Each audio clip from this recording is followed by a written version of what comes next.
আপনি কি জানেন গরম আর শীতে মেডিসিন শপে একই মেডিসিন সবচেয়ে বেশি বিক্রি হয় না?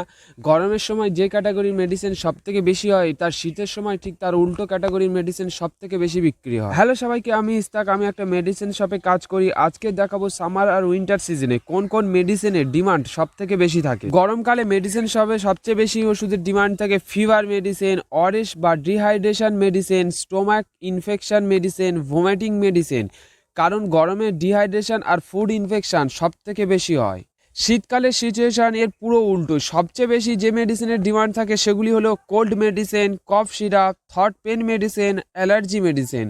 কারণ ঠান্ডা আবহাওয়ায় কোল্ড প্রবলেম সব থেকে বেশি হয়। দেখা যায় সিজন বদল হলেই মেডিসিনের ডিমান্ড পুরোই চেঞ্জ হয়ে যায়। মেডিসিন শপে কাজ করলে এই ডিফারেন্সটা খুবই ক্লিয়ারলি বোঝা যায়। ফার্মাসিতে কাজ শুধু মেডিসিন বিক্রি না, একটা মানুষের হেলথের সাথে জড়িত দায়িত্ব। যে সিজনই হোক ডক্টরের অ্যাডভাইস ছাড়া মেডিসিন খাওয়া উচিত না। ভিডিওটি ভালো লাগলে লাইক, আর কোন মেডিসিন সম্পর্কে জানতে চান অবশ্যই কমেন্টে জানাবেন। আর আপনারা যদি আরও ফার্মাসি লাইভ ব্লগ দেখতে চান তাহলে চ্যানেলকে সাবস্ক্রাইব করতে ভুলবেন না। ধন্যবাদ।